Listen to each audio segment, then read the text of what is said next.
you, Gary. Well, most women can relate to this. You just want to lose, you know, a few pounds. And if you've had a baby, sometimes it's more than a few pounds. You're right. Our own Kirsten McIntyre is making her journey public and letting you follow along. This week, we introduce you to two moms who are joining that journey.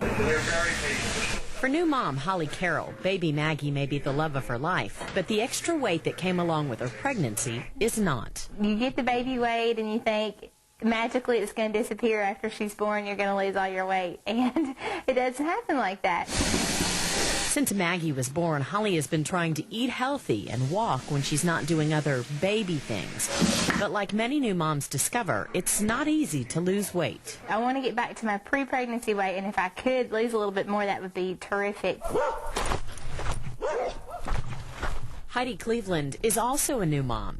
She's been walking with her daughter Ellie and her dogs on most days, trying to reach her own goals of more than just losing baby weight. I would like to be able to do a half marathon sometime in the spring, maybe the Memorial Marathon.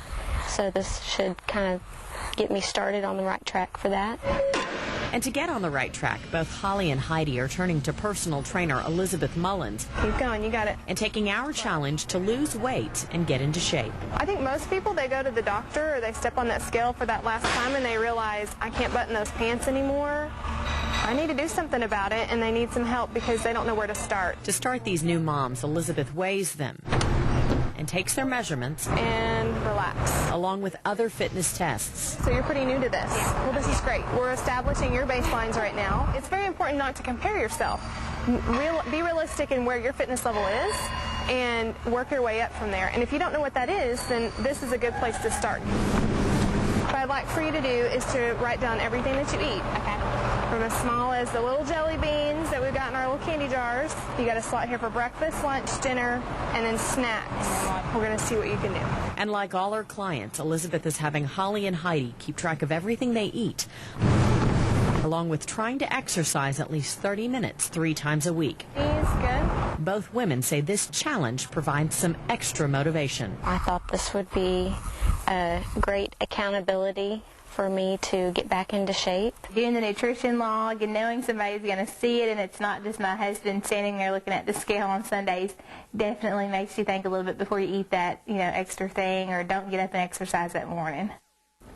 And it's really brave. I mean, I thank all 3 of you for putting it out there and saying, okay, I need to lose weight here. I'm going to do it in front of everybody. Well, what I've said is one thing to scream at your scale in private. It's another thing to put it out there in public, It completely is. Okay, so how's it going? You're 3 Yeah, weeks I don't know that I've dropped a ton of weight, but I can see a difference in doing the boot camp that I'm doing. Is it getting easier? Well, no, because they've stepped it up. They've told us every week's going to be a little harder, and I believe it. But, like I said, as far as eating, you have to be really careful and balanced as far as cutting back calories when you're breastfeeding as well. So I've just been trying to eat smaller portions, drink lots of water, and just stay away from junk food, which I've done a pretty good job at. I haven't been perfect, but I've done a pretty good job. It's going to come off. It's going to take time. I didn't put it on overnight. That's right. It took me 9 months to put it on. And so it's going to take a little while to take it off. Okay, so you are a little further along than these moms in their journey. What would you tell them? I would just say just to make yourself get out there and exercise. Like I said, for me, I put myself in a boot camp class so I could be held accountable by a group. And that's what it took because I'm a wimp. I don't enjoy exercise. I don't think it's a lot of fun until you're really in shape and it starts to feel a little bit better because it hurts a lot in the beginning. So I made myself get into a boot camp to just, okay, here we go, we're doing it. So maybe that's what you have to do is make yourself held accountable by a group. Okay, and you ran a mile, so thumbs up. Well, you know what? And I know that sounds really embarrassing, but I was feeling pretty good. And the whole time I was telling everybody, I gave birth 11 weeks ago today, and I'm running a mile. Who would have thought? High five me. It was a slow mile, but by golly, I made it. Hey, that's all that matters. You can read Kirsten's blog and the recommendations from her trainer at 405moms.com.